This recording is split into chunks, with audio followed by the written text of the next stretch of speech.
Once again, the Trump administration is getting closer and closer and closer to this studio. Every month that passes, it's either political targeting or it's media targeting or even potentially my citizenship status. So let me tell you what's going on. As many of you know, I am not from these lands. I am a naturalized citizen from Argentina. I was born in Argentina, came to the US when I was 5. I was naturalized as a minor when I was 16 or 17. I don't remember exactly.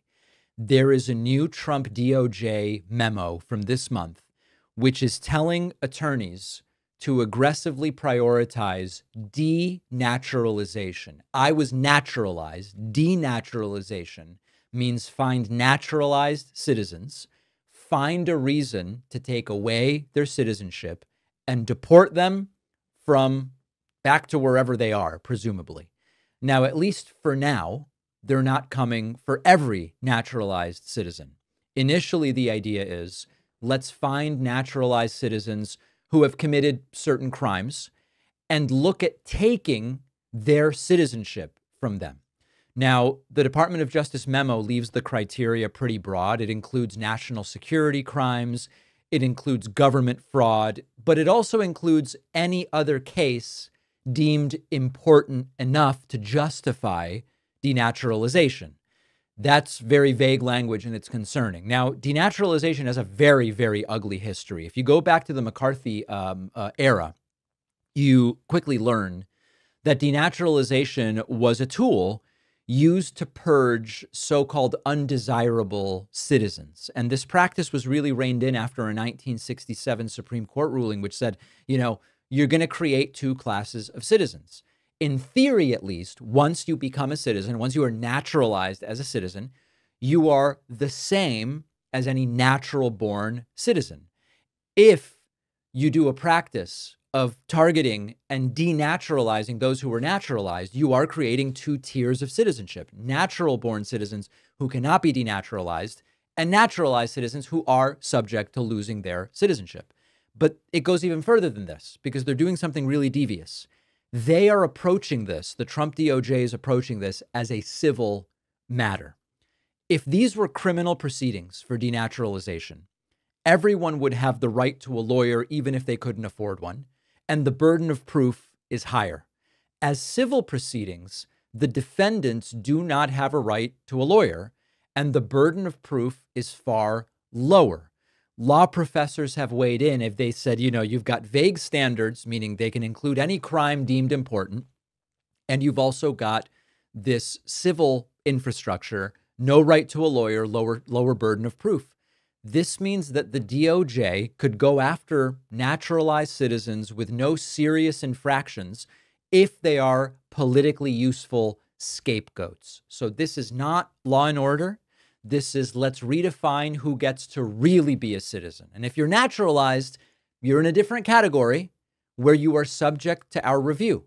And this is part of a growing authoritarian project. First, they silence dissent. Then they threaten your legal identity and your status.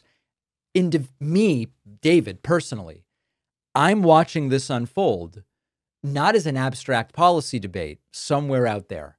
I'm watching this unfold as a naturalized citizen, critical of Trump, living under Trump. I've been targeted by MAGA media.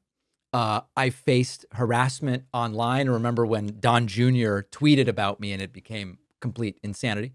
And the government is moving in my direction. They're not at my door yet, but they're moving in my direction. Legally, they're moving in my direction. Structurally, ideologically, they're moving in my direction. It's not fear-mongering or hyperbole to say they're getting closer. They're not yet at my door. But if indeed we do have these two tiers of citizenship, I'm not in the top tier, okay? You will have your natural-born citizens who can't have their citizenship taken, and you will have naturalized citizens like me who can. Even if you've done nothing wrong, the government can now dig into your past.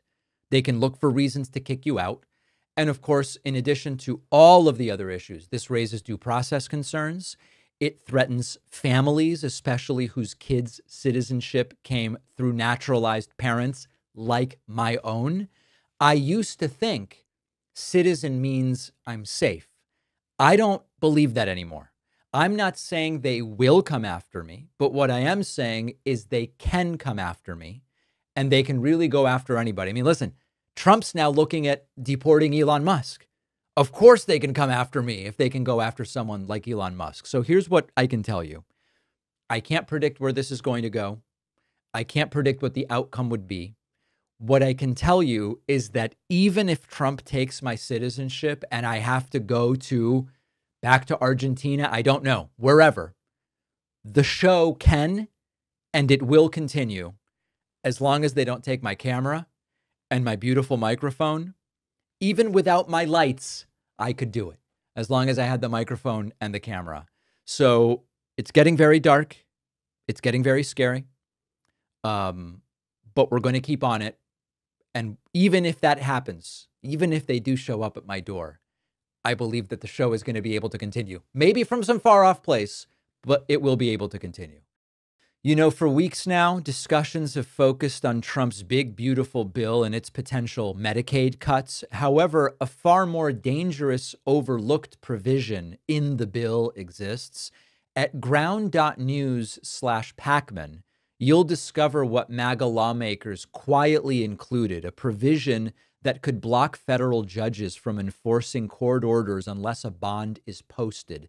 And if this passes, it could render Trump above the law.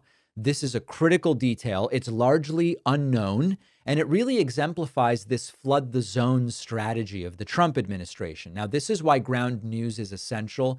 It really is the best way to uncover buried information by showing you not just the story, but its origins across the political spectrum. You can see bias ratings, credibility scores, coverage timelines, and their browser extension also will flag potential bias when you're on a news site, sort of guiding you to more reliable sources for fact checking. Ground News gives you a smarter and more reliable way to stay informed. I'm partnering with them to give you 40% off their unlimited Vantage plan, which makes it just $5 a month. Visit ground.news/Pacman, scan the QR code, or use the code Pacman in the app to start. The link is in the description.